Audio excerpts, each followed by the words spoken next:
जय श्री कृष्णा। राधे राधे दोस्तों, आज की वीडियो में हम जानेंगे भगवान शिव को कौन सा पुष्प चढ़ाना वर्जित होता है। एक पौराणिक कथा के माध्यम से हम जानेंगे कि ये पुष्प भगवान शिव की पूजा में क्यों नहीं चढ़ाना चाहिए। दोस्तों, देवों के देव महादेव को कौन नहीं जानता।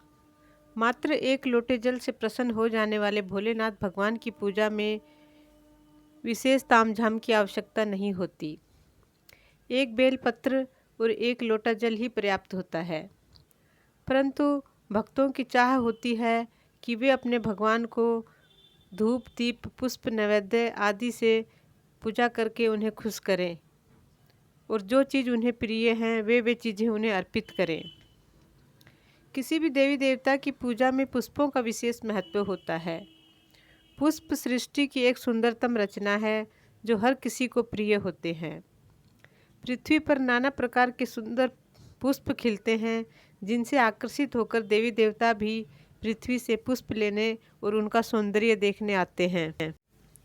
सभी देवी देवताओं को अलग अलग पुष्प प्रिय होते हैं, इसलिए उनकी पूजा में उनके प्रिय पुष्पों का ही प्रयोग किया जाता है। मगर कुछ पुष्प ऐसे भी होते हैं जिनका प्रयोग उनकी पूजा में वर्जित होता है। दोस्तों, एक बात को अवश्य ध्यान में रखना कि भले ही पूजा साधारण तरीके से कर लेना और आपके पास पूजा की सामग्री न हो तो केवल भगवान का स्मरण मात्र ही कर लेना, मगर पूजा में जो चीज़ वर्जित होती हैं उनका प्रयोग पूजा में बिल्कुल मत कीजिएगा। श्रद्धा भाव से भगवान का स्मरण कर लेना भी पूजा से कम नहीं। आप हजारों रुपए की पूजा सामग्री अर्पित कर दे, मगर अगर यदि भक्ति भाव ही नहीं है आप में तो सब व्यर्थ है। भगवान शंकर को भोले बाबा इसलिए कहा जाता है कि वे थोड़े में ही संतुष्ट और प्रसन्न हो जाते हैं, मगर उनका क्रोध भी कम नहीं है और उनकी पूजा में कोई वर्जित चीज़ चढ़ा दी जाए तो वे शीघ्र ही क्रोधित भी हो जाते हैं और उनके क्रोध को कौन नहीं जानता। दोस्तों, इस पौराणिक कथा के माध्यम से आप जानेंगे कि वह कौन सा पुष्प है जो भगवान शिव की पूजा में नहीं चढ़ाया जाता। बात उस समय की है जब सृष्टि की रचना हो रही थी। भगवान श्री हरि विष्णु की नाभि से एक कमल प्रकट हुआ और उस कमल के पुष्प से ब्रह्मा जी की उत्पत्ति हुई। एक दिन ब्रह्मा जी और भगवान श्री हरि विष्णु में इस बात को लेकर विवाद शुरू हो गया कि श्रेष्ठ कौन है। ब्रह्मा जी स्वयं को श्रेष्ठ बता रहे थे और भगवान विष्णु स्वयं को। उनका विवाद इतना बढ़ गया कि युद्ध की नौबत आ गई। जब विवाद चरम सीमा पर पहुंच गया तो उनके मध्य एक अग्निस्तंभ आकर खड़ा हो गया और उसमें से आकाशवाणी हुई कि जो कोई भी मेरे इस स्तंभ के आदि और अंत तक पहुंच जाएगा वही श्रेष्ठ होगा। यह सुनकर भगवान श्री हरि विष्णु शुक्र का रूप धारण करके पाताल की तरफ अर्थात स्तंभ के निचली तरफ चले गए और ब्रह्मा जी हंस का रूप धारण कर स्वर्ग की तरफ अर्थात आकाश की तरफ उड़कर चल दिए। चलते चलते कई वर्ष बीत गए, मगर उस स्तंभ का न तो आदि का पता चला और न ही अंत का। अंत में भगवान विष्णु जी तो थक हार कर उसी स्थान पर आकर रुक गए जहां उन्होंने यात्रा शुरू की थी। लेकिन ब्रह्मा जी को हार स्वीकार नहीं थी, इसलिए उन्होंने केतकी के पुष्प को झूठी गवाही देने के लिए तैयार कर लिया कि उन्होंने स्तंभ के अंतिम छोर का पता लगा लिया। ब्रह्मा जी केतकी के पुष्प के साथ उसी स्थान पर आ पहुँचे जहाँ भगवान श्री हरि विष्णु खड़े थे और जहाँ से उन्होंने यात्रा आरंभ की थी।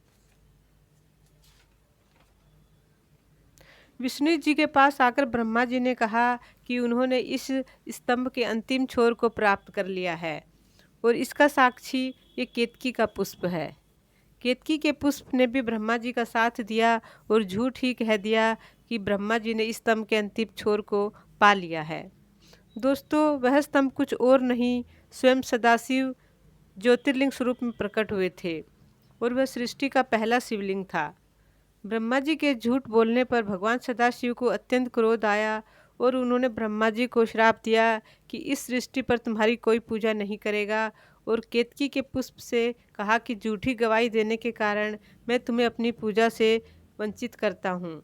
मेरी पूजा में तुम्हारा प्रयोग कदापि नहीं होगा, और जो भूल से भी मेरी पूजा में केतकी का पुष्प अर्पित कर देगा वह मेरे क्रोध का भागी होगा।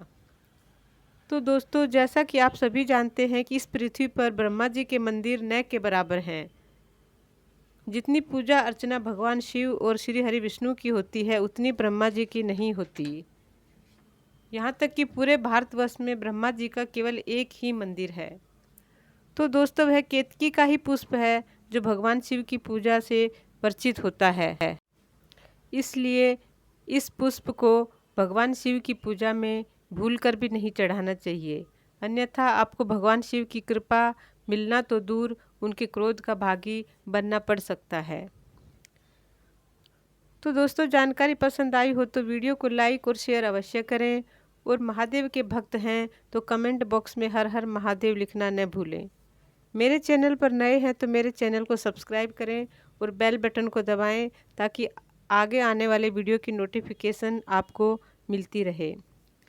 आज के लिए बस इतना ही दोस्तों, अगले वीडियो में फिर मिलती हूँ एक नई जानकारी के साथ। तब तक के लिए जय श्री कृष्णा, राधे राधे दोस्तों, आपका दिन शुभ हो। वीडियो अंत तक देखने के लिए धन्यवाद। हर हर महादेव, ओम नमः शिवाय।